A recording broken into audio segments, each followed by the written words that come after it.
Maghahanap kami nito ng pukyutan. Nasa buwan na kasi ng Pebrero. Kapag Pebrero na ay umpisa na ang mga tao dito na maghahanap ng mga pukyutan. Dito sa aming probinsya ay paunahan ang mga tao dito. Kung sino ang una makahanap ng pukyutan ay siyang may-ari na nito. At lalagyan niya ng tanda ang puno ng kahoy para patunay na siya na ang may-ari ng tabog ng pukyutan. At nakarating na kami din at tiningnan ko ang punong ito. Kaso wala akong nakita na tabog ng pukyutan. At sinilip-silip ko ang batong ito. Baka may treasure ng Yamashita dito. At tiningnan ko din ang batong ito. Baka mayroong pukyutan. Kaso wala akong nakita. Di tulad sa ibang bansa, kapag ganitong bato ay pinupugaran ng mga pukyutan. At umalis na kami rito at patuloy kami na naglalakbay dito sa may sapa na walang tubig. At hanggang nakarating kami dito.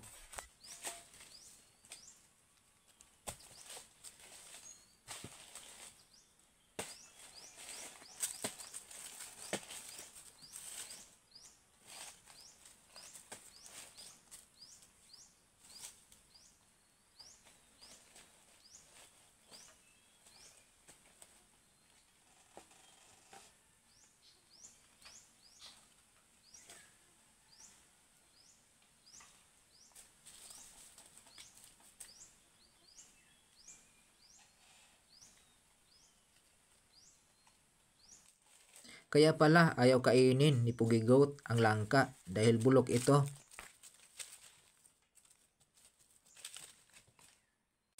At nagpatuloy kami sa aming paglalakbay nila Pugigoat at ni Migo. At hanggang may nakita kami na ube. Ito ang ube na hindi kulay violet. Kasi ang ube kulay violet yun. Pero ito ang ube na kulay puti.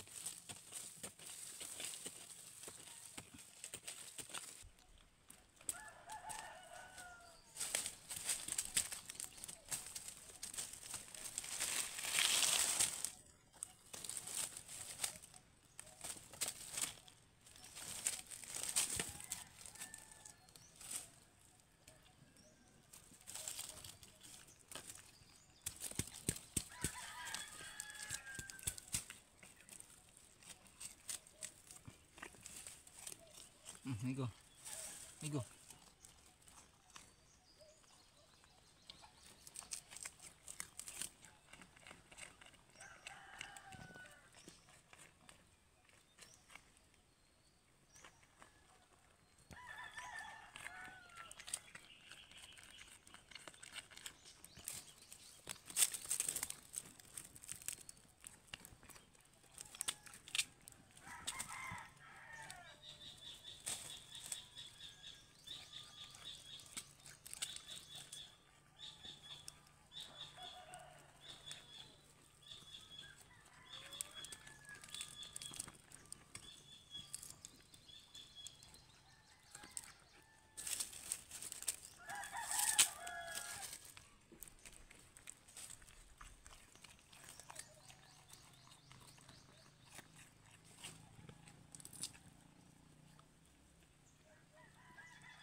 Pagkatapos na mapakain ko si Pugigoat at saka si Migo, ay pinuntahan namin ang saging na bagtok. Baka mayroong iilan na hindi bagtok dito at nakakuha kami ng iilan at aming nilaga.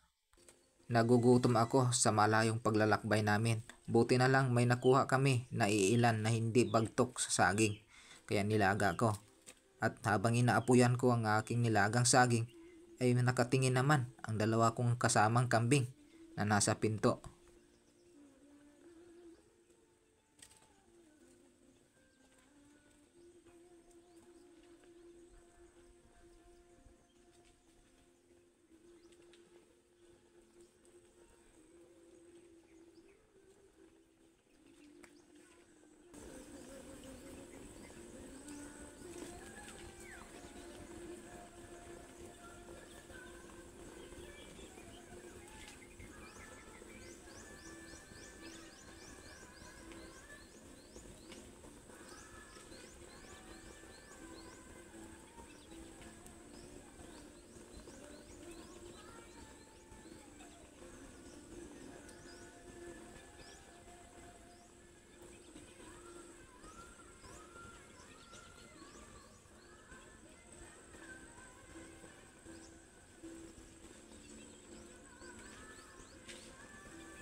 At ito, luto na, kaya kainan na.